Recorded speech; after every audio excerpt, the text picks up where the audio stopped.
One day when sin was as black as could be, Jesus came forth to be born of a virgin, dwelt among men, my example is he. Living he loved me, dying he saved me, bearing he carried my sins far away, rising he justified freely forever. One day he's coming, oh glorious day. I like that phrase that says, buried he carried my sins far away. Someone say amen. Verse 2, sing. One day they led him up Calvary's mountain. One day they nailed him to die on the tree. Suffering anguish, despised and rejected, bearing our sins, my Redeemer is he. Living he loved me, and dying he saved me, buried he carried my sins far away, rising he justified freely forever. One day he's coming, oh glorious day. Amen. One day the grave could conceal him no longer. One day the stone rolled away from the door. Then he arose, over death he had conquered. Now is ascended, my Lord evermore.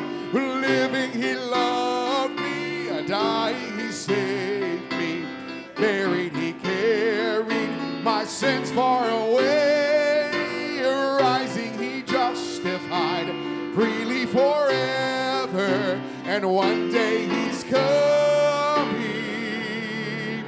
oh glorious day. Amen and amen. Welcome to Community Bible Baptist Church on a Wednesday night where we're singing the old songs of Zion. Amen and amen. Are you visiting us for the first time? Would you raise your hand if you're visiting us for the first time in a long time? We've got one in the back. So glad that you're here with us, sir. We're going to ask any visitors to fill out a visitor's card. We'd like to have a record of your visit and be able to contact you and minister to you in any way that we're able to. The rest of us are home folks. Turn around, shake someone's hand, make them welcome to Wednesday night service here at Community.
Beautiful hymn. What child is this? Would you lift your voice? Sing.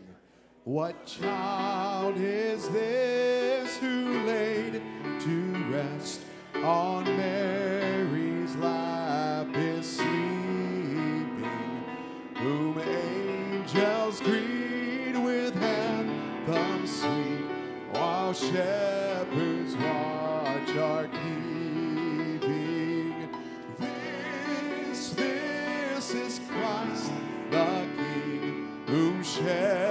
shepherds guard, and angels sing.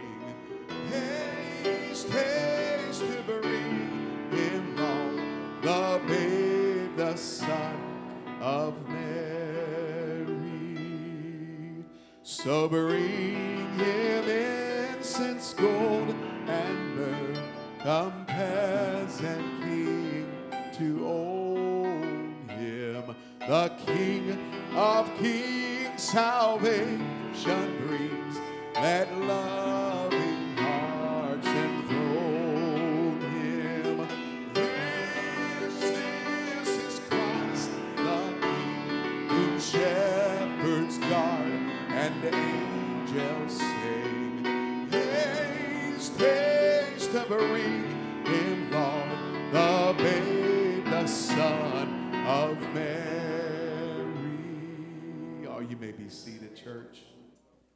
All right, I want you to take your Bible, please, and turn to the book of Matthew, chapter 17. Ushers, if you'd go ahead and pass out our material tonight, I'm going to introduce Brother David in just a moment. I want to take you to Matthew 17, and I want to read just a portion of Scripture, and then I'll turn it over to Brother David.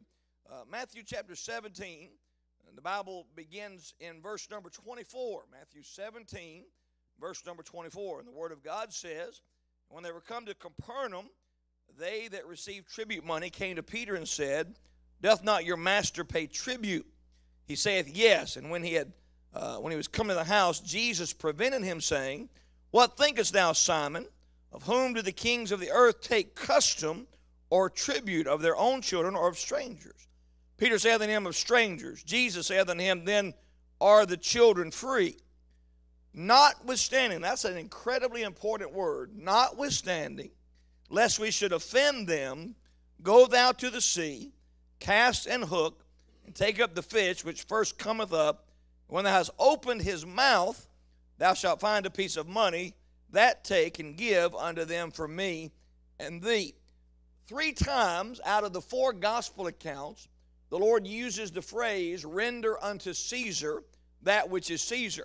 Here, the Matthew account gives us the miracle of the fish with the tax money in his mouth. Now, when I was a little boy, my mother was teaching a lesson on this. And that morning, early that morning, we got up and went down to the Atlanta Farmers Market where they had a giant fish part, a seafood part, and we bought a giant fish. I mean, a big fish, just cold, dead fish.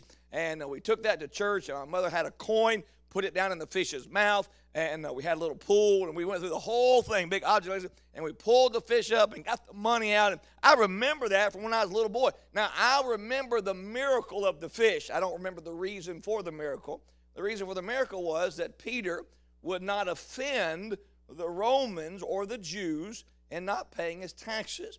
And so tonight when I was thinking about having a session on finances, I thought, well, that's not very spiritual, but it is good stewardship, because here's one of the reasons why. Number one, you want to have the right testimony to the lost. Several years ago, how many have ever heard the phrase tax patriot? Tax patriot. Anybody ever heard that phrase, tax patriot? Several years ago, there was a group of Christians that said we don't have to pay certain taxes because we're believers and we're not obligated. And many of those good brethren found out that the law was for Christians and not. And some good, well-meaning and probably good men actually went to jail, and several large ministries were actually confiscated. I remember in Indianapolis, Indiana, the greatest example of that, a large church was padlocked because the pastor had claimed to be a tax patriot. There was a man, a great creation ministry. He spent a long time in jail because of taxes. So number one, we want to pay taxes as citizens and do right with our finances because of our testimony. But number two, and this affects us, the more money that you keep from paying the government is more money you can give to the ministry. Amen? So some of you are thinking, how can I give my Jabez money this year because I'm tight? Well, pay attention to the next 45 minutes, and we're going to try to save you a little money so that A, you can have it for your family and life, and B, maybe that was what the Lord would have you to give. But Dave Strickler is a certified public accountant and been doing that now for many years. And he came to me and came to Brother Paul a few weeks ago and said, listen, there are some major law changes that affect every person that pays taxes. And I appreciate the Dories. They're in a place in life where maybe they don't have to pay taxes, but they're here tonight because the assembling of yourselves together. So praise the Lord for that. But everybody else, we pay taxes. And some of us, we have counted for years on certain tax credits and different things that have now been taken away from us. And so I want you to pay attention tonight, and I want you to be able to ask Brother Dave questions up on the screen in your handouts, his phone number and material. The Lord gave us Brother Dave when New Shiloh came over, and he's already been a tremendous asset to us in the day-to-day ministry. He's helping us with our books now and keeping up with that. It's wonderful to have a CPA who is well-versed in all of this, but also now he wants to help our church family. So in number one, good testimony. Number two, good stewardship. So that's the two reasons why we're going to ask Brother Dave to come. Brother Dave, you come, and the podium is yours, and you listen well. And I know that sometimes some of us, we tune out when it comes to laws and facts, but what he could say in the next few moments could save you some money and certainly help you keep you out of trouble. And all of God's people need to stay out of trouble. Amen? Okay.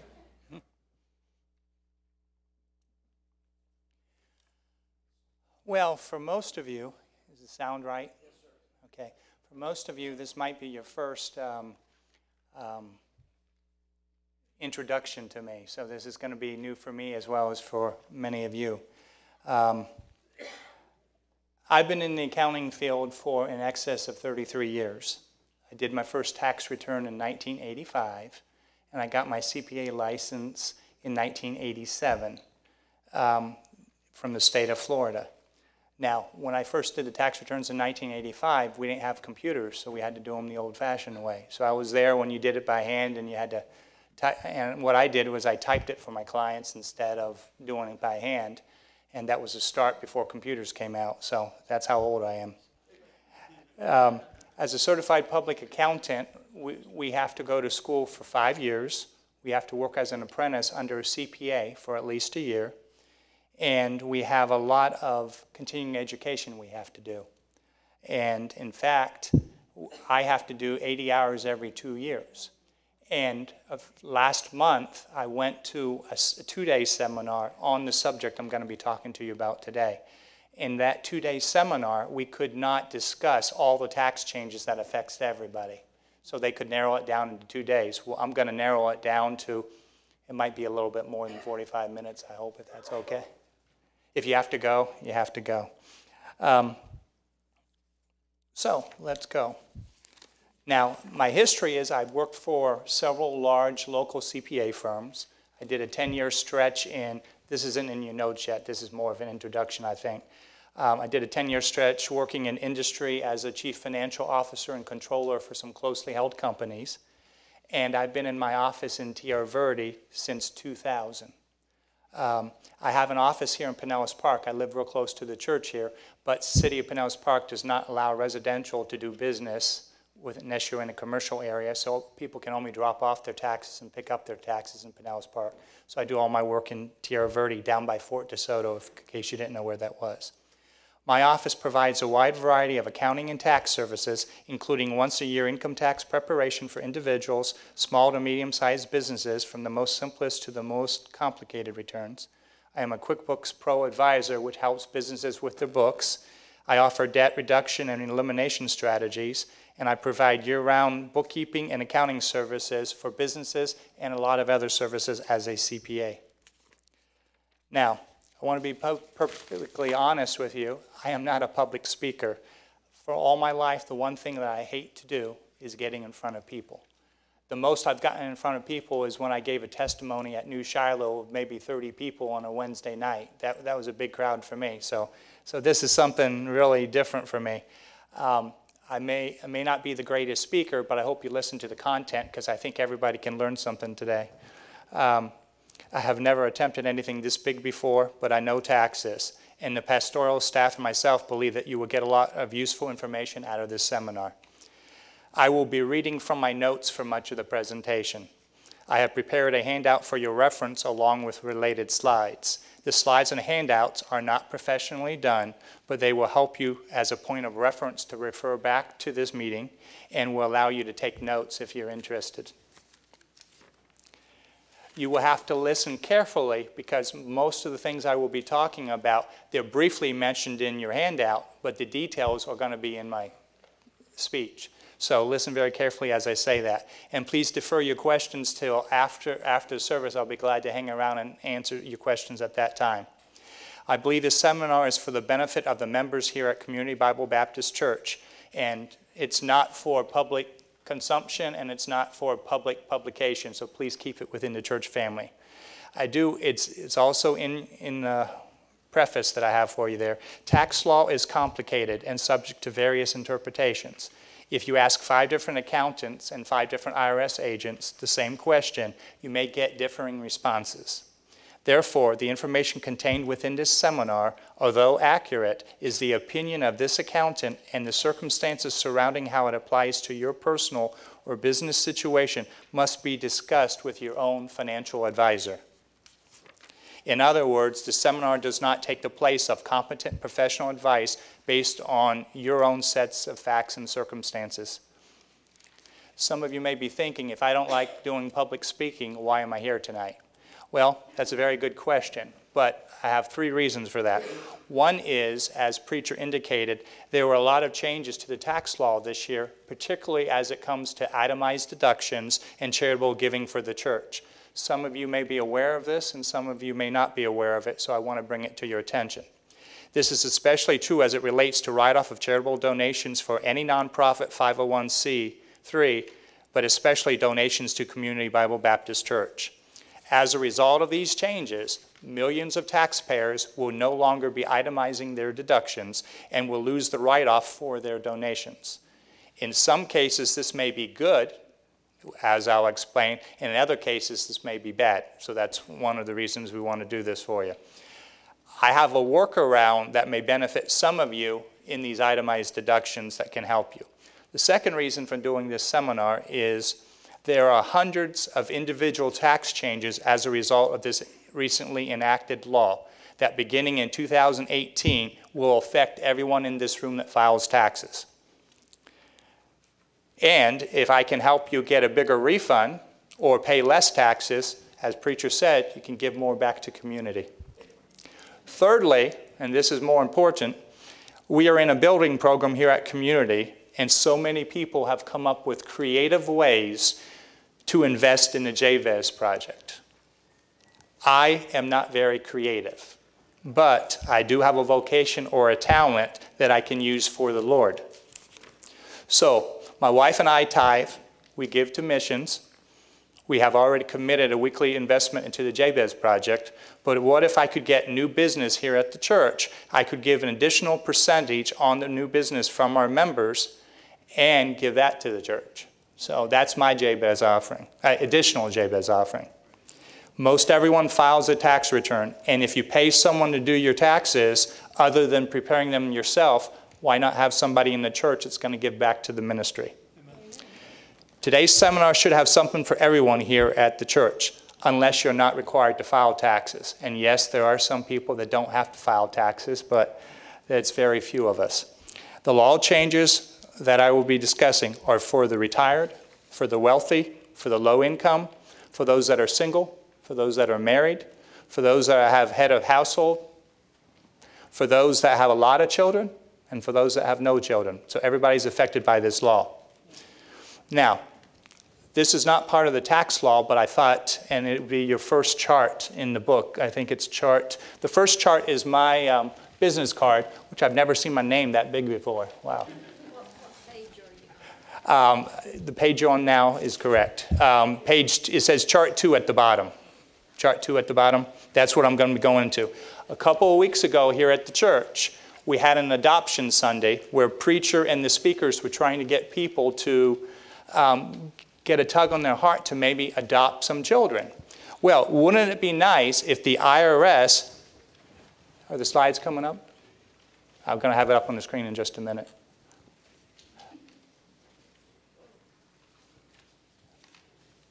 back to chart 2, so it'd be that one right there. Okay. Now, wouldn't it be nice, again, we're trying to get people to adopt, wouldn't it be nice if the IRS helped you pay for those adoptions? Yes, they do, and this is per child. This is a credit that's been around for quite some time, and the adoption tax credit for 2018 is $13,810. Okay? Congress could scrap this deduction at any time, but it's not likely. The 2019 numbers have not been released at this time, and they're usually adjusted upward for inflation. This is not a reduction in taxable income, but is a dollar-for-dollar match directly off of your taxes and can be carried forward for up to 5 years. So if you are tugged on your heart to do an adoption, the IRS is going to pay for it, or a big chunk of it, give you $13,000. But that's not the reason you do adoption, but it is a nice break if you do. For example, if you had a tax liability this year of $6,000 and you got this $13,000 deduction, you would pay no taxes and get $6,000 refund that you wouldn't get. And the $7,810 will carry forward to next year or the next year or the next year. And most of these things are not in the slides. The slides are just covering some of the material. So I have to listen carefully, unfortunately. And there's a lot of detail in that article is in your handout. You can read it at home and see if it interests you. Now, let's get into the tax law changes. On December 22nd, 2017, Congress passed the most sweeping tax overhaul called the Tax Cuts and Jobs Act, or TCJA for short. And it's the single biggest tax change since 1986 under President Ronald Reagan. There were a lot of changes 5, 6 years ago with Obamacare and stuff like that, but nothing precedented to what they just did in December of 2017. There were 2 major components of the tax law. One of the component was corporate tax law changes, and the second was personal tax law changes. Both were substantial. The corporate provisions, which we will not be discussing tonight, were made permanent, but the individual provisions that we will be talking about tonight are good for only the next 8 years. After 8 years, after 2025, it reverts back to what the law was for 2017 or before. Unless, of course, we know Congress can either scrap it before that, extend it, or whatever they choose to do. The mainstream media has portrayed the Tax Act as benefiting the rich, but when you have a graduated tax rate system like we do in the United States, the more income you make, the more you can save on taxes with this new tax act. You may also be feeling that adding to the federal deficit with these tax cuts is not a good thing. But if you are one of the beneficiaries of these tax cuts, I don't think you're going to worry about the federal deficit. When I do a tax return, I usually sit down with my client in my office or wherever I meet them at their house or whatever, and I usually go over their return item per item. I want them to know what is on their tax return. This year, what was on most everybody's mind was how would the new act that was just passed, would it affect them personally? So I went over each one of my clients and tried to say this is what's changing for 2018 from their 2017 taxes. And I have found that about 80 to 90% of my clients will benefit from this new tax law. And I would assume that a crowd of this size, 80 to 90% of us will benefit from the Tax Act. There are some negatives, as we will find out, but I think most of us will benefit from it. Now, also in the process of doing these tax changes, Trump administration and those wanted to change and have a postcard tax return. Well, that's never going to happen. But they did change the forms, and the next 8 slides, they are not in your handout, but instead of having a 2-page 1040 like they've always had all these years, they're having a 2 half-a-page form, and you can see that's a half a page, and then they're going to have 6 supplemental schedules. So basically they have up to 8 schedules to cover what 2 pages covered before. So whenever you do your taxes or get your taxes back from your accountant, you're going to see a big different tax forms than you've seen in the past.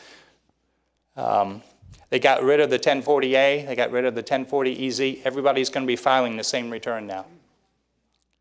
is just what lines you fill out. Page 1 of the new 1040 is just going to include your Social Security numbers. If you're over 65, the names of your children, what credits you're taking for your kids, and have a place for you and your taxpayer, for you and me to sign. For those of you who don't know, whenever you pay someone to do your taxes, they are required to sign the return. If they don't sign the return and put their information on it, I'd be cautious about it because they are supposed to sign it. If a return says self-prepared, that usually means you prepared it yourself. But I've seen people prepare returns for other people and it says self-prepared. That's a warning sign. Again, I won't go into these forms because it would take some time, but the half a pages is going to take the place of the 2 pages they had before. Same information. You're still going to file a Schedule C. You're still going to file a rental property, Schedule D, earned income credit, all the forms you filed before, but these 8 schedules are going to be different. Okay, now let's go to chart 3. That would be after those 8 pages.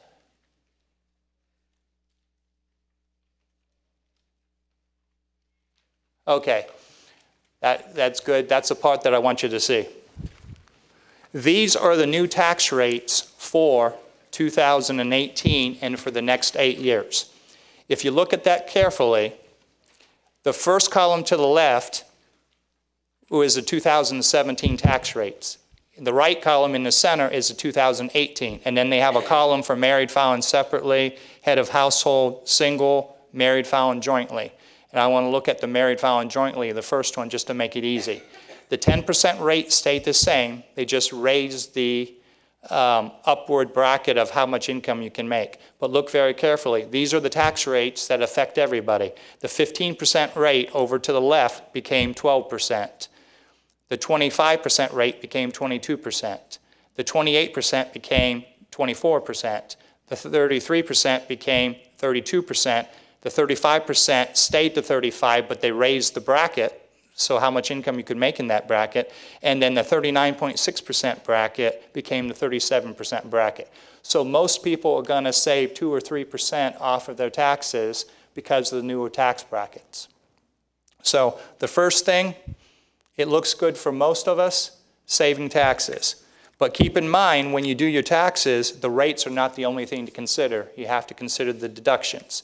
In order to pay for these tax cuts, they had to take away a lot of deductions we are accustomed to or eliminate some of the benefits. And some of those things may have been in the public eye and some of them may not have been in the public eye. On a side note, Obamacare still exists. All the things you have to do, you have to have insurance for 2018. You still get the premium tax credit. You still have to reconcile it on your tax return.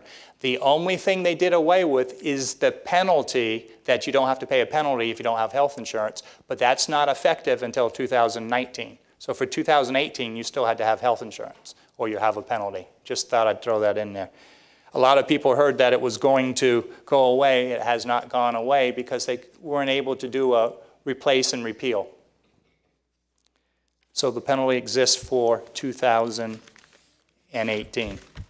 And I don't know if any of you got that in the past, but that is, or if you had to pay back some of your premium tax credit, that would still be there this year. Now, the next section would be changes to federal withholding tables.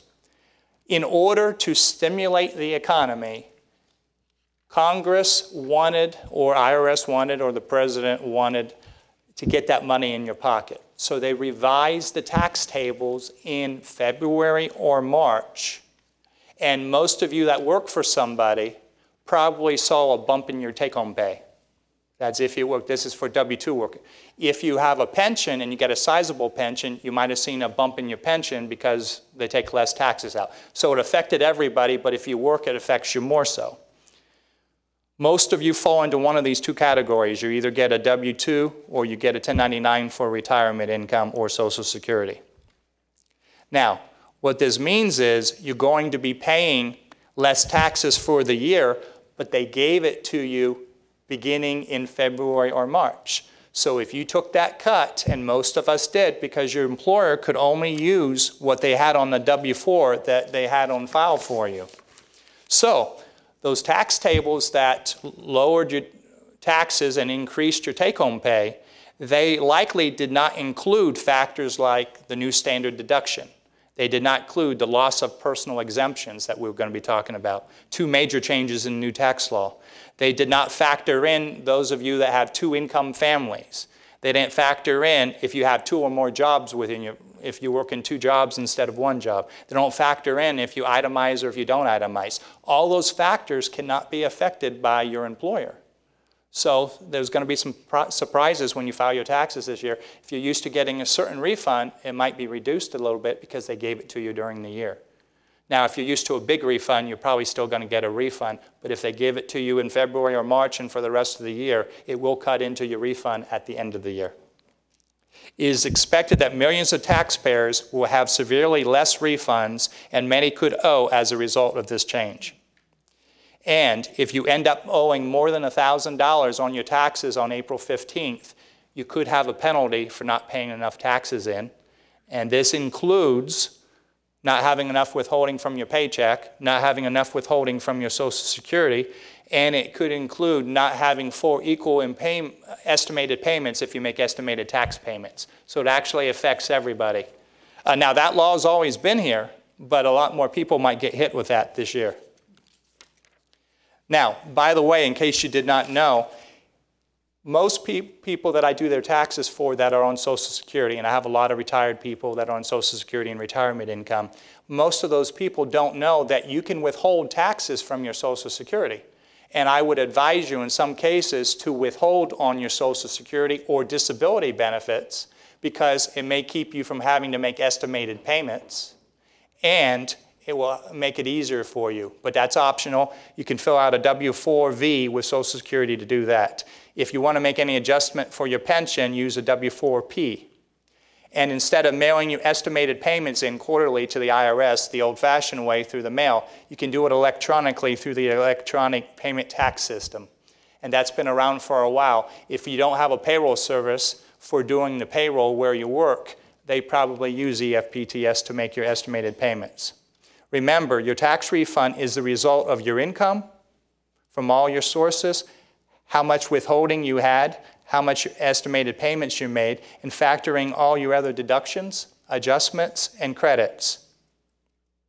Now, there's one thing the IRS can help you. If most of your income is from a pension, or if most of your income is from a job, the IRS, and it's in your literature, has an online calculator, irs.gov/withholding. You can go and you can, it's like doing a W-4 for your employer, and it can help you do it. And you can use that this year to put in your numbers. You've got to know what your itemized deductions are and how many kids you're claiming and a lot of things like that. And it can tell you whether you're going to have a shortfall in your taxes this year. Now, if you have a business, it gets a lot more complicated. But if you're an individual, irs.gov/withholding, you can go there with the IRS online calculator, or go to irs.gov and search at the top for W-4 and scroll down, and they'll have a link to it. So that would be a good thing for most of you to do between now and the end of the year. If you find that you're going to owe some money with this calculator, it would be too late to change it with your employer because there's only a couple weeks left in the year.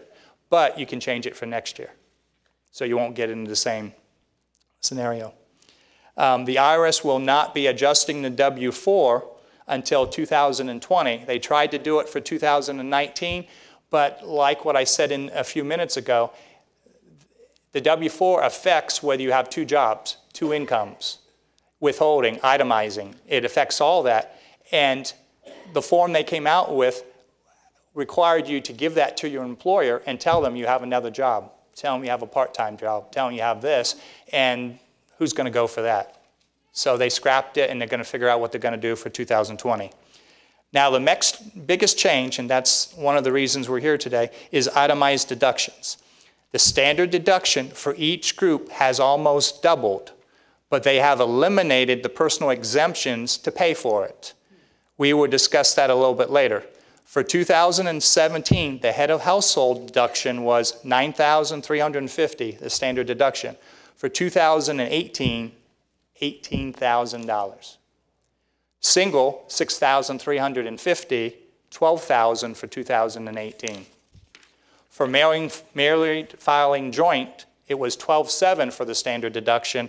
Now it's $24,000. So they almost doubled. But keep in mind, they took away the personal exemptions, and that could affect you another way. Seniors 65 and older or blind get an additional exemption, as always, of $1,300 for each of those exemptions for 2018. So if you're married and you're under 65, you get a $24,000 deduction. And if you're both over 65, you get $26,600 as a standard deduction. In other words, if you itemize deductions for medical, taxes, mortgage, or charity, and you are under these thresholds, you will now take the higher standard deduction. That's the way it's always been. But let's use an example. If you're single and you get a standard deduction of $6,350, the average single person is probably not going to, unless you own a house or give a lot to the church, you're not going to itemize or have a lot of medical expenses. There's a lot of things you put on itemization. A single person doesn't have that. So they're going to take the standard deduction. So if you're never going to make the $6,350, so if you get it bumped up to $12,000, that's good news for you. But if you're used to itemizing and you're used to giving good to church and you have a big mortgage and stuff, you may or may not get the benefit out of it. Millions of people will no longer be itemizing and one less form for the IRS to process. Now, let's go to the next chart. Okay, this one we're going to have to scroll down as I work on that.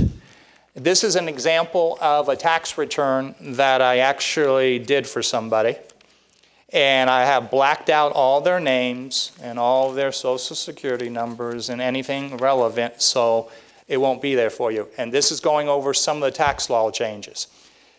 Section 1 at the top is medical expenses. Most people do not have a lot of medical expenses. If you're a senior citizen, it might cost $4,000 for hearing aids. It costs a lot of money for dentures. So a lot of people with a lot of medical issues might be able to include that in their itemized deduction. But the average person is probably never going to itemize for medical. But in this particular return, this client on line 2 had $104,000, and it's in your file, in your handout, has $104,355 of income. So the first 7.5% of their medical did not do them any good. So they would have had to have $7,827 or more of medical before it would any benefit. So that doesn't do them any good. The next one is for taxes. Now this is the one that many of us might have. If you own a house, you're going to fill out this section. This is also where you report sales tax if you buy a car or take the standard deduction that the government gives you for sales tax. But this is where you listed your property taxes. Now this is a caveat that I want to say. If your property taxes and your sales taxes, in this particular case, line 9, was $4,589, that's fine. But what if you had a big mortgage and therefore you have an expensive house and have a big property taxes? Or what if you own a house in Florida and you spend 6 months down here and then you spend 6 months up north and have a house up there? In order to pay for these tax cuts, they have capped how much you can write off for taxes at $10,000. So if your real estate taxes up north, they're pretty expensive. So if your property taxes are $20,000, it's capped at $10,000 if you're married, $10,000 if you're single, and if you're married found separately, it's $5,000. So there's going to be a big cut there. I have one client, not the one that's in this scenario. His property taxes for last year were $59,000. That's more than I paid for my house, okay? That's a wealthy client that I have. $59,000. That's capped at $10,000. So people up north, people that have more than one houses, it can affect some of you, okay? But in this particular case, this client that lost that deduction, he doesn't care because the lower tax rates is saving him $151,000 this year. So it's making up for that deduction. But not everybody is so lucky. The next item is home mortgage interest. Again, that's something only if you own a house. Now, there was a change in that law. It used to be, and most of us will never fall into this, but if you had a house, you could deduct the interest up to $1 million of your mortgage interest on 2 houses. Most of us don't have to worry about that. They changed that. They lowered it to $750,000 for all mortgages taken out after the Tax Act. So they lowered it a little bit. So the rich people up north and so forth, if you can afford a nice house, that's great, but they're lowering the deduction for itemized deductions. Now, a couple things you may not know regarding that. Number one, and this is something that's happened a lot in the last 5 or 10 years, what have we all done? The real estate market has gone up, and what have we done? We've refinanced the house and took out the equity to do other things with it, have we not? Okay, many of us have done that. The IRS says when you do that, and let's say you had a $150,000 mortgage, and you refinance for $200,000, and you take that $50,000 in cash, that $50,000 is not a deduction. That $50,000, so only 75% of your interest. If you borrowed $200,000, you had $150,000 more. So if your mortgage statement says you had X amount of dollars of mortgage interest, you can only deduct 75% of it. Okay, unless, and this is the key, if that money is used specifically to buy, build, or substantially improve the house. So if you put a new roof on, you put air conditioner, you added a porch, put in a pool, and you can trace it specifically to that, then it becomes a deduction. But it gets more complicated when that happens. But here's the next thing that they did in the tax law. To pay for all these other tax cuts, they nixed the home equity lines of credit. You can no longer deduct your home equity lines of credit, effective 2018. They're gone. Before, you could borrow up to $100,000 on your line of credit, and you could use it to buy a car, you could use it to pay for education, you could use it to pay off debt, you could use it for anything you wanted to do. But that's gone now, unless you can specifically trace that $100,000 or whatever the line of credit is to buying, building, or improving your primary residence. Not to do another house, but to do the house that you live in. So a lot of people are going to lose some deductions on your home equity line of credit. And a lot of people should think twice about refinancing under that scenario. Now, how will the IRS know? Well, we'll get to that a little bit later. On this return, we'll go down a little bit further. Now, here's another big nix. Go down, scroll down to lines 21 through 27. Okay, and it's in your handout. This section is where if you work for somebody, for example, you're a salesman, and you do a lot of driving in your own car for work, and you work at home for your employer, and you used to write that stuff on your taxes if you itemize. If you don't get reimbursed for it, that's gone. You don't get a deduction for that anymore. Miscellaneous, that whole section, job expenses and miscellaneous deductions, is gone. They get rid of it. You get no deduction for union dues. You get no deduction for expenses you do for teaching in the classroom. All those expenses are gone effective 2018. Tax prep fees are gone. Investment fees are gone. Now, I had that client that had the $59,000 worth of taxes on his house. He's a wealthy client.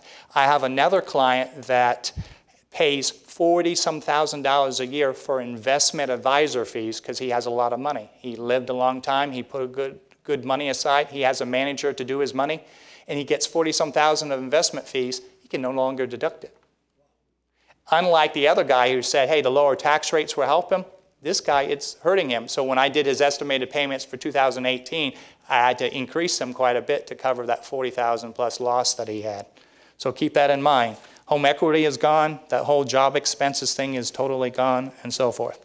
Now, at the very bottom of the page, and it did not show up on there, but it should be on your handout, I believe. It's at the very bottom, line 29 on your handout. It's not up on the slide. This particular client had itemized deductions of $14,987 for 2017. The standard deduction was $12,700 for 2017. It was higher than the $12,700, so he got the higher of the two, the $14,987. That came off his taxable income. But for 2018, that number is now $24,000. He will not itemize. Let's also in that form, he had $9,254 on line 10, as home mortgage interest. Let's say that $9,254, you're retired. You don't have a mortgage. That's how much you gave to the church. You're under $24,000, you won't get no deduction for that. So the question is the $24,000 jump going to be better than what you were claiming before? It just depends on your numbers. Just depends on your numbers. Now, you may ask about the mortgage thing and the refinancing and all that. How will the IRS know? Look at chart 5. Chart 5, that one there. This is the same client that has the $59,000 property taxes. All his information is off, so don't try to get some money from him. He has a mortgage over $1 million up at the top. Okay, that's his mortgage. Okay, because it's over $1 million, he doesn't get a deduction for all of it. He gets a deduction for most of it, but not all of it. His average mortgage balance for the year, you take the beginning and the ending balance of $1 million and average them together, it was $1,147,905, and I have to prorate that when we do the taxes. But go down to his 1098 that we all get from the bank when we have a mortgage thing. Effective about 5 to 8 years ago, they used to put just your mortgage interest on there. They used to put just your property taxes on there. Look what they include there. What is your outstanding loan balance at the end of the year and at the beginning of the year? If you look at the top and the bottom of the page, they put down when did you take out the mortgage. So now the IRS will know when you took out the mortgage, and they may investigate whether or not you refinanced and took out equity. Now, let me be honest with you. I don't think IRS has the manpower to do that. But this 1098 is reported to the government. So what they're going to do is one of two things. If you get audited, this is one thing they're going to look at. Okay? You have a less than 1% chance of being audited, so it's probably not a big deal. But I have to advise you that it's something to consider. And two, what they do, they don't audit your entire return. I have seen this rather frequently. The IRS will send you a letter in the mail saying, we want to audit your itemized deductions. And that includes your mortgage, your medical, your charity, and they want to see all the receipts. They want to see the documentation. That happens, but an audit doesn't happen. So just keep in mind if that affects you. So that's how the IRS would know, but they probably don't have the man-hour to deal with it. Okay.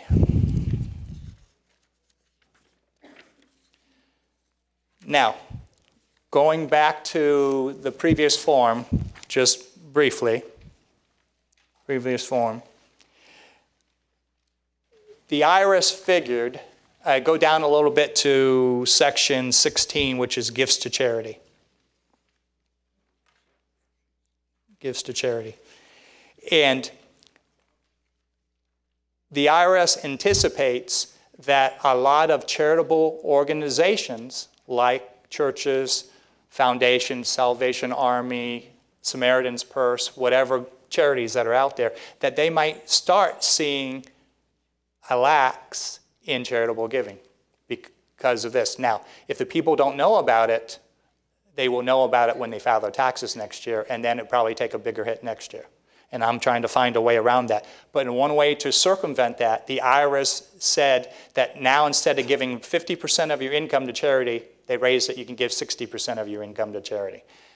Now, I don't know how many people are going to give 60% of their income to charity, but they did raise that threshold. Okay, now, if we go to the next chart, two down, chart 6. This is the new itemized deductions. It was 29 lines, now it's 17 lines. And you see in 5E, that's where it shows the $10,000 limit.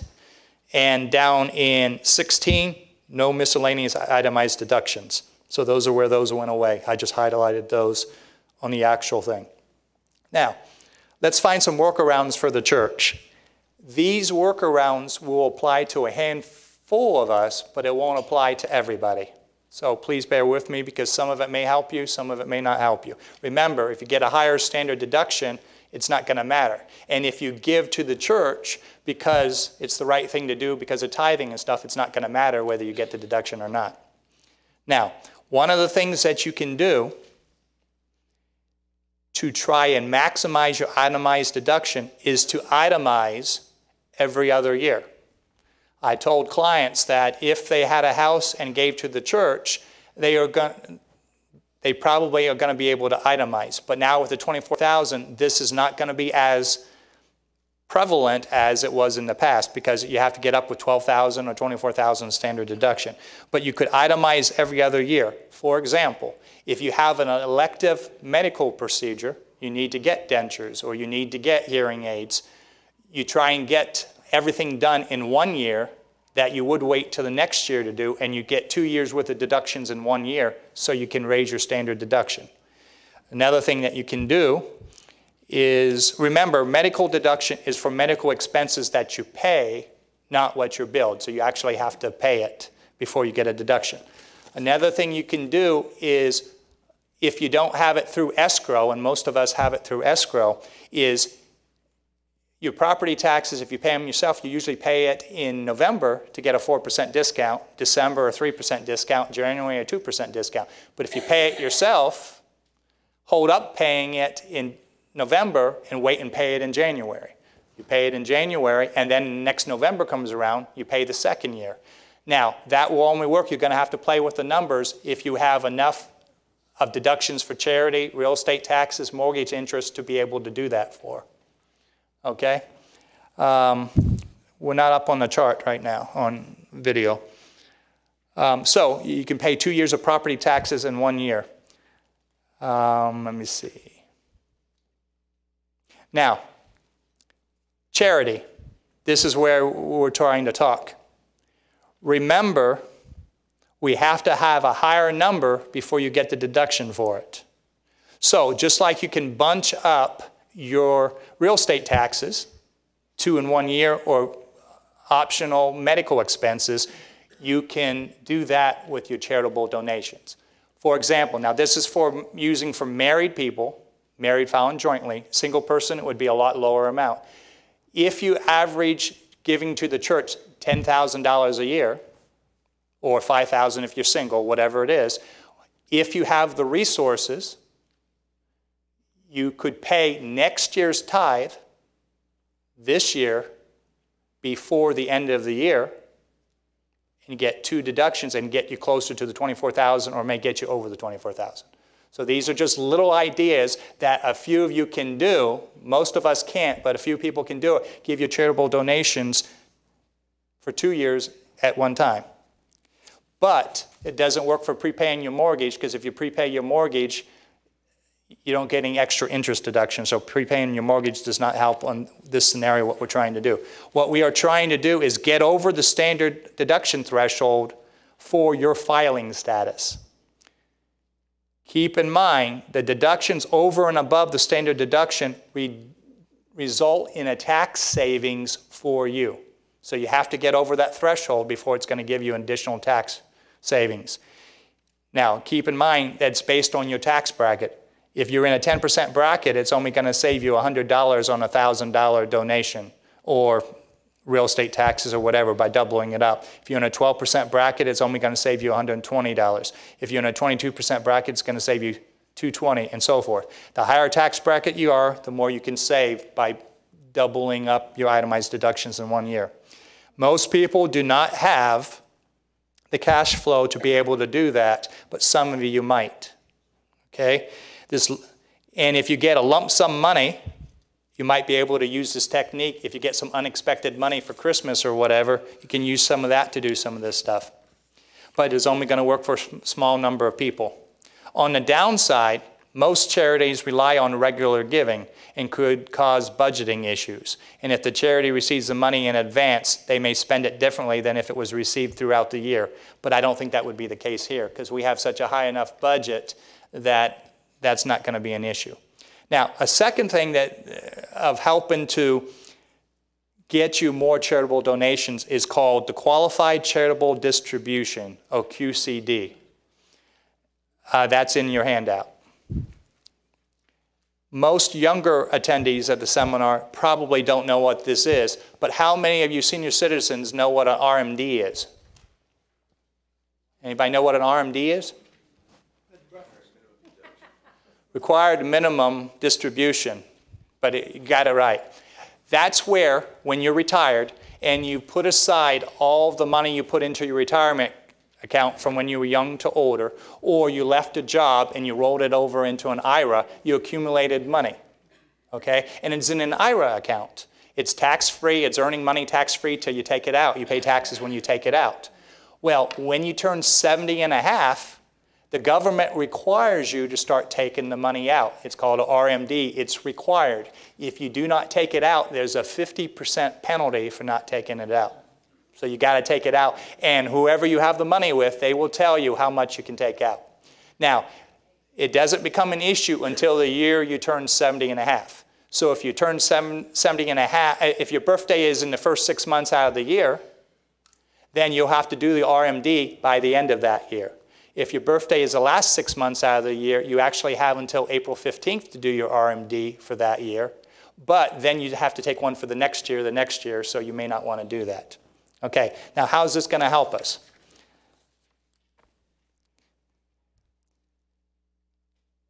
Now, this strategy will work for any RMDs that you are currently taking. So as you start turning 70 and a half and start taking these required minimum distributions, or if you are now taking required minimum distributions, this will work for you.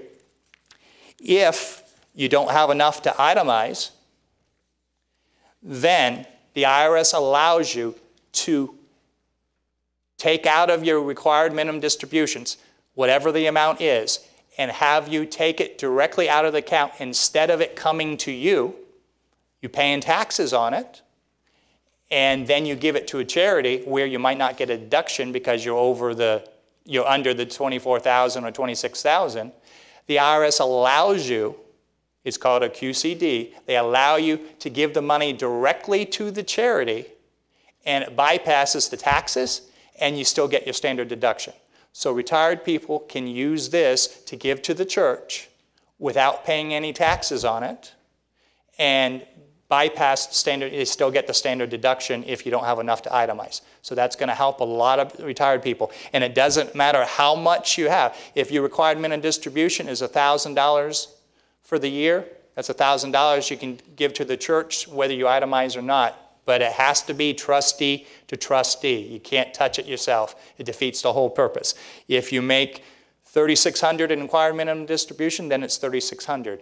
If you make $50,000 a year in RMDs because you have a big retirement account, like the guy that has 40-some thousand of investment fees, his RMD is over $100,000. And the IRS allows you to use up to $100,000 to do this. $100,000 per person. So if it's husband and wife both getting an RMD, you can do it for both of you, but only up to your individual RMD, not for extra, just for your required minimum distribution. So that will allow you to give a lot of extra money to the church. And it has to be trustee to trustee. Now, if you do that, the IRS 1099 that you're accustomed to getting that reports the income, that 1099-R will show it's taxable. So your accountant, you have to tell them and provide proof that you gave it to charity and that it was trustee to trustee, and then there's a few boxes we check on a tax return and it won't be taxable. Now this is good. For example, even if you don't have a lot of income, it's good because what do you do if you have a lot of retirement income? You might pay taxes on some of your Social Security or disability, but if you take it this way, it's not taxed, so it doesn't increase your Social Security taxable, and it doesn't increase the amount of premiums you pay for Medicare. If you make too much money, your Medicare premiums go up each year. So this will also defeat that if you have a lot of RMD income. Now, the third way for the charities to circumvent the itemized deductions is donor-advised funds. And I just learned about this at the seminar that I went to last month. It's been around forever, but because people are losing their itemized deductions, this is coming very, very popular. It's called donor-advised funds. Now, this again is likely for people with higher income or someone that has money put aside as a cash reserve, money used for investments, people that have cash to spare, or someone that can come up with the money. And I would not borrow money to do this, but it's an option for some people.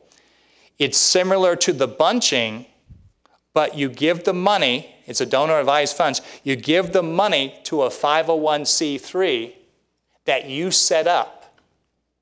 And you can call it whatever you want to call it. You can call it the John Smith Charitable Fund. You can call it the John Smith Benevolence Fund. You call it whatever you want. It's your money. It's an investment, but it goes to a charity. So if you type in Google search and you type in donor advised funds, you're going to get a whole list of information that comes up. It's not in your literature. A whole bunch of stuff comes up and a bunch of companies that do this. But most of the major brokers do it. If you do in the search like I did, the first one that comes up is fidelitycharitable.org. So that's the one I'm referring to in my notes. I'm not recommending them. I'm just saying they're the first one that comes up. They pay to be #1 on Google. And it's related to Fidelity, so it's a big name. But it's a branch of Fidelity that does just charitable donations. It has a $5,000 minimum investment,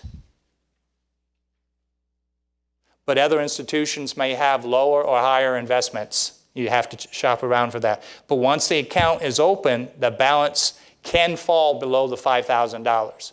So with this scenario, instead of giving $10,000 for normal giving for this year and $10,000 for next year, you could give the $10,000, or if you have the money, give $20,000 for the next 2 or 3 years. You give it to this fund, and you get the immediate tax deduction this year. And then next year, or the next year, whenever you want to, you tell them who to pay it to. So you can tell them to pay it to Community Bible Baptist Church. So you're getting the deduction at one time if you have the money to do it, but you don't have to pay it to the church or Samaritan's Purse or whoever you want to give it to until some point in the future. Now, the investment fee on this $5,000 minimum, if you had a $25,000 balance, is 0.6%. So it's relatively low, plus whatever fee that the fund charges that you have it in. Just like any other investment, you put it in mutual funds or stocks or whatever you put it in. But it's a charitable investment account, and you do it. The donor advised funds are 501c3 charities, and you can give it to whoever you want. So if you have enough to itemize by putting in $20,000 to go over the 24, or if you want to put in $30,000 of a charity to the and get that this year, you have until the last day of the year to set it up. So it's something that you don't need weeks to do. You could do it immediately once you research it. For example, with this charitable donation, I was thinking of this today. For those of you that have committed to the Jabez Project, some of you committed to give so much per week, some of you have committed to give so much per month, and so much for the year.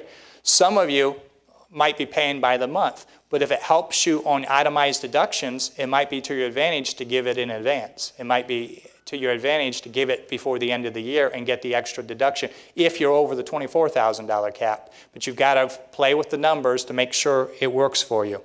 Now, as far as giving the money out of fidelitycharitable.org, you designate who you give the money to. Now, the IRS has a master file of all the tax-exempt roll that everybody has ever filed a tax-exempt status for. So they have that roll. So when you go to put money to Fidelity, let's say for simplicity's sake, and you go to them, they're going to check that roll. And they're going to find out that Community is probably not on it. Because churches and religious organizations don't have to apply.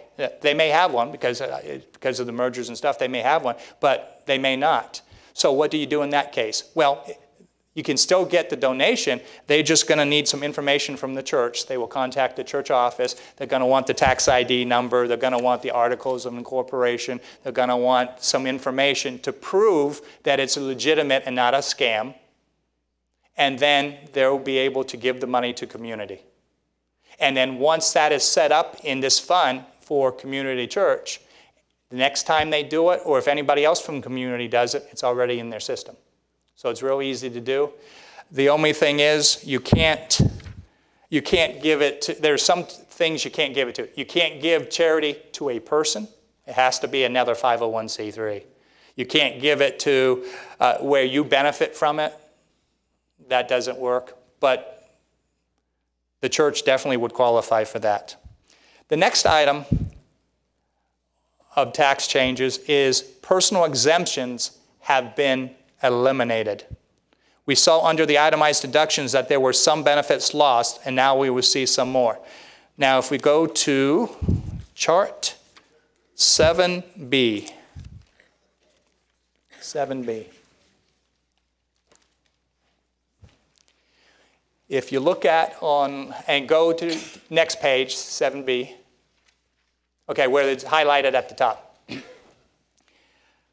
If you look on line 42 in your notes or up there, the exemptions were $16,200. So this particular taxpayer is a husband and wife, and they have 2 kids. But the 2 kids are 17 and 19.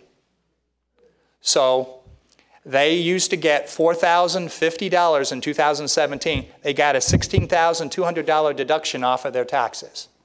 That is gone. There is no exemption for personal exemptions at all this year. That's how they're helping to pay for it. Okay? So that $16,000, so the more kids you have, the more people you claim on your taxes, that deduction is gone. But it's not all bad news because of the lower tax rates and stuff for most of it. So that $16,200 is gone. So let's use that example. This person's income was $104,355, line 38. Instead of having a $14,000 deduction for itemized deductions, that number is now $24,000. Remember, they raised the standard deduction? But they're losing the $16,000. So instead of his taxable income being $73,168, line 43, his taxable income is now $80,355.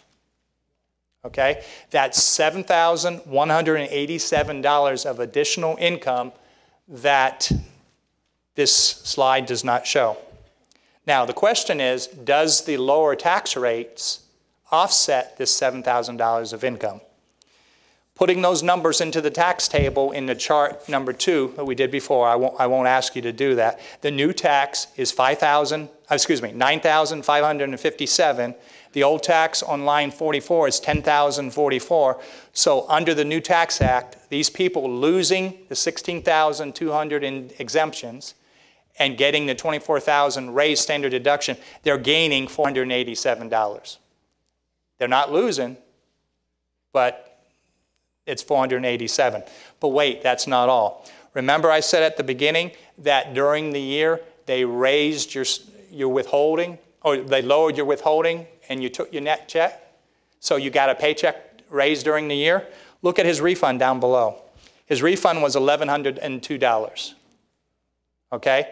And you look up on 64, and his withholding was $8,646. That was his withholding. Up on the 38, he has $104,000 of income. That's $2,000 a week salary he gets. Okay? You think on a $2,000 a week salary that they're going to adjust your taxes quite a bit? Yes. So I don't know what his withholding was from his job, but let's say it dropped down to $7,000. He got it during the year. If you get that $7,000,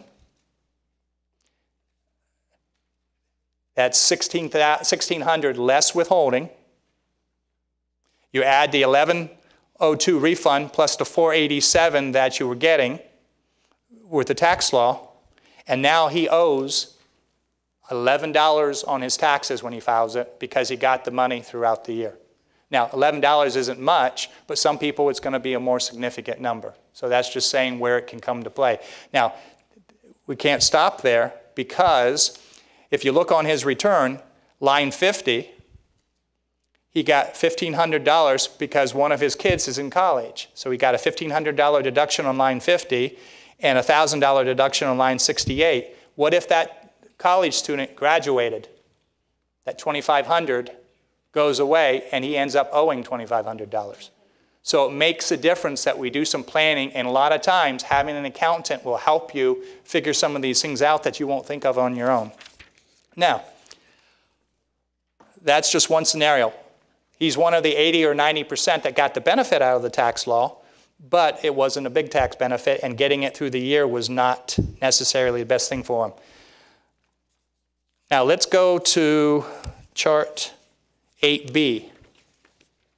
This situation, let's stay there one second. Let's use the adoption credit that we were talking about earlier. Okay, let's use the adoption credit. His tax on line 56 was $8,544. If he had adopted a child in 2017, he would have got a credit of $8,544, and he would have paid no tax. And the difference between that and the $13,000 would have been available for 2018, 19, and so forth. So that's showing how that credit works. It's dollar for dollar. It doesn't reduce your income. It's a dollar for dollar off of your tax. So that's a really good deduction. Now let's go back to 8B. Now 8B is something that might affect more people in the church here, especially if you have lots of kids. This person on 8B is a single mother with 3 kids. On her return, and she's filing head of household. And on her return, she has the same 4 dependents, and she loses the $16,200 just like the other couple did on line 42. She loses the same $16,200. Her itemized deductions were for $9,544, and that number goes up to $18,000. You take the $18,000 off of the $35,000 income on 38, and her new taxable income is $17,978. Her old taxable income was $10,222. So she has $7,756 of additional income, just like the other guy did. Similar circumstances, but this person has kids. So let's see how that affects it. Now, if you figure in the tax rates from chart 2, she will owe $862 more in tax because of losing the losing the exemptions. But there's something the government is giving us, and that is if you have children under 17, that's the key, 16 and below, you get what you've got for the last few years, quite a few years, $1,000 credit per kid. Okay? What the IRS has done is because those people are going to be hurting under this new tax act. So what the IRS has done is doubled it to $2,000. So she used to get $3,000 as a child tax credit. This year, she'll get $6,000 tax credit. So instead of owing $862, her refund's going up $2,000. So if you have kids under 17, you will be getting, everything else has to be equal, of course, but you'll be getting $1,000 more per kid if the kids are under 17. Okay? So that's a good thing for people with lots of kids, and I know there's lots of kids in the church. Now, but not only is it $1,000 doubling to $2,000, but they raised the phase out. In 2017, you couldn't make more than $110,000 to get that $1,000. Now they raised that up to $400,000. A lot more people are going to qualify for that child credit. And if you're single or a head of household, it used to be $75,000 you could make of income, and now you can make up to $200,000. So if you're married, filing jointly, you can make up to $400,000 and get that full credit when you didn't get that credit before. So if for you or your grandkids or whatever, that's something more people are going to qualify. Remember, it's under 17 as of the last day of the year. So if they turn 17, you're out of luck for that deduction. But in order to make up for that, they added a new deduction this year as a $500 credit. So for example, if somebody turns 17, you lose the $1,000, or in this case, you lose the $2,000. So if you have kids that turn 17, you lose the new deduction of $2,000, the other ones still get it. But they are allowing you to get a $500 credit for them as long as they're your dependent and as long as you're supporting them and they're in college. So they've added that to help people in that way too. So that's something new this year, a $500 credit for those in your household. So for example, those 17, 18, 19, 20 in college, they will get that $500. Let's say you have a grandchild that is your responsibility, and you report them on your taxes, you get the $500 tax credit, not tax reduction, for your grandchild. If you have an aging parent living with you, you get that deduction, $500 per person for that. So that's something new this year to look out for. But raising that deduction for $400,000 and $200,000, a lot more people are going to get that deduction now. Let's see, what else here? Okay, the next big thing is not going to affect a lot of people, but under the Tax Act, I said there were two major aspects. A whole big part of it was personal tax changes, and a part of it was business and corporate taxes. And we're not talking about the corporate taxes per se. But one of the biggest things of the corporate tax scenario, if you're a C corporation, they made a flat tax of 21%. So before they had 5 rates, 15, 25, 34, 38, and 39%. So now corporations can make all the money that they want and only pay 21% tax. So they're saving a lot of taxes, but it's only for C corporations. It's not for what most of us would be. It doesn't include sole proprietors, people that work out of your house. It doesn't include 1099 or self-employed people. It doesn't include those that receive a K-1 from an S corporation or a partnership, or those that have publicly traded partnerships and stuff like that. So it doesn't include those. And those are the ones that most of us are likely to have, a business on the side. My business is falls into one of those categories. So we don't fall under that 21%. But the IRS wanted to bring us in somewhat equal power of C corporations. So they came up with a new deduction called the QBI, Qualifying Business Income, or Code Section 199A. Again, this is only if you have a business, you do work on the side, et cetera, et cetera. Now, in most cases, this usually means your business profit after you deduct your expenses from your income. So whatever that profit is, that is generally your qualifying business income. Okay? So if you have a business, you get a K-1 from your business or from your employer, this is what we're talking about. This does not include, this is not for people with W-2s because you get the lower tax rates. This is for people that have a business or invested in the business as a K-1. It doesn't include W-2 income or guaranteed payments. But here's the scenario. You can deduct 20% off the top of the lower of the QBI or your taxable income. So instead of getting a flat 21% rate, business owners can now get a 20% deduction of their business profit on their taxes. And that's going to be a sizable deduction for some people. Now, for many business owners, this will be a simple computation.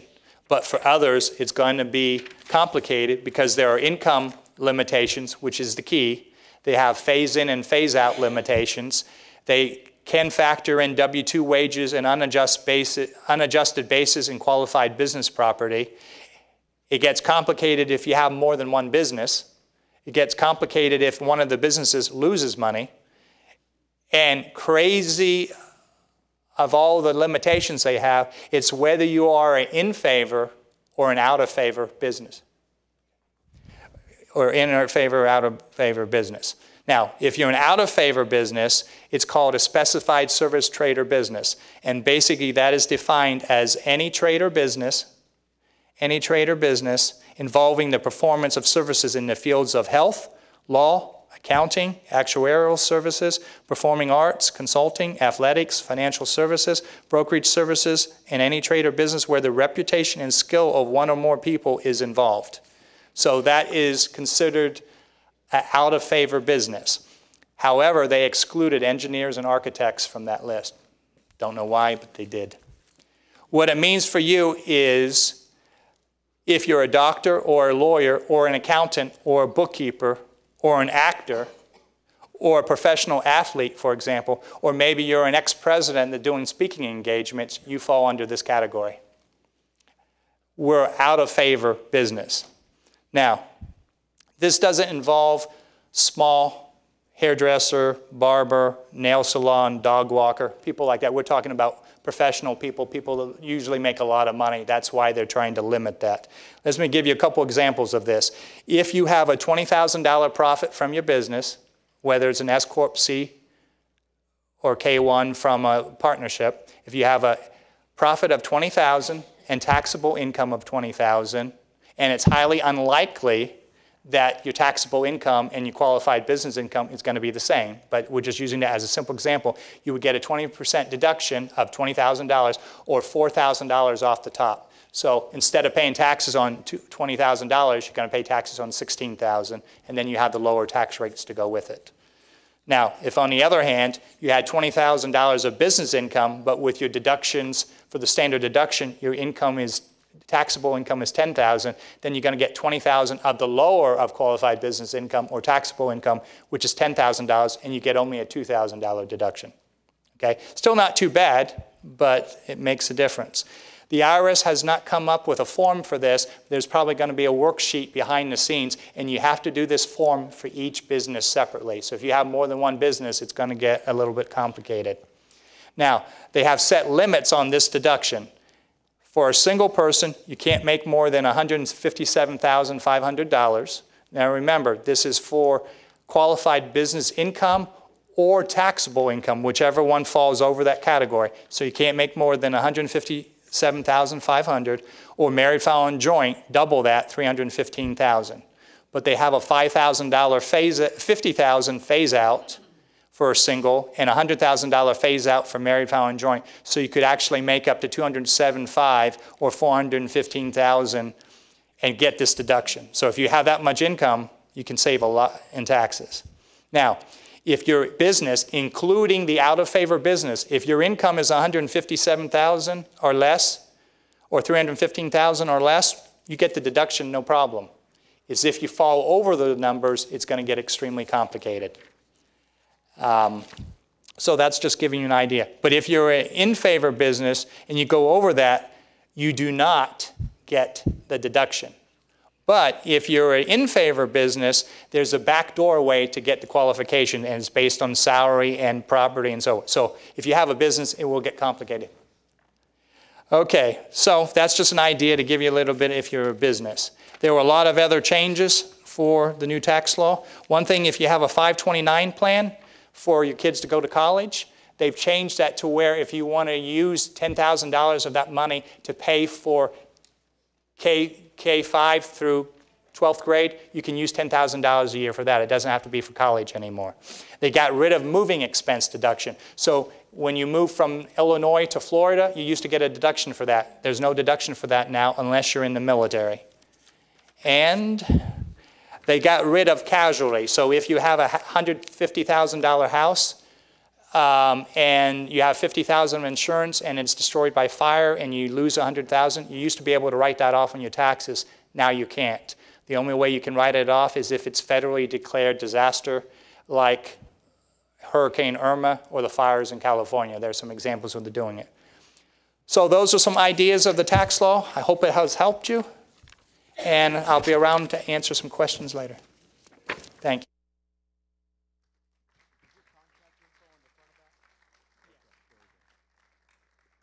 Oh, well, praise the Lord. Lots of information tonight. Whether therefore you eat or drink or whatsoever you do all to the glory of God. His contact information is on the front of that of the packets. It's also on the screens. Let me give you some announcements. Do I have some ushers back in the back ready to roll by any chance? That would be great. Just an opportunity before we go tonight to worship the Lord through our tithes and or offerings. Y'all come on up here and go and pass those plates. We're going to be dismissed quite quickly. Because of all the activities tonight, we did not provide for you a prayer list, but it's very, very accurate. I did have one prayer request that came in that was handed to me. David Harden had a prayer request. Praise that his sister, Ann Harris, in Norfolk, Virginia, has had her second round of chemo with no side effects. So that's a blessing to hear. Come on, guys.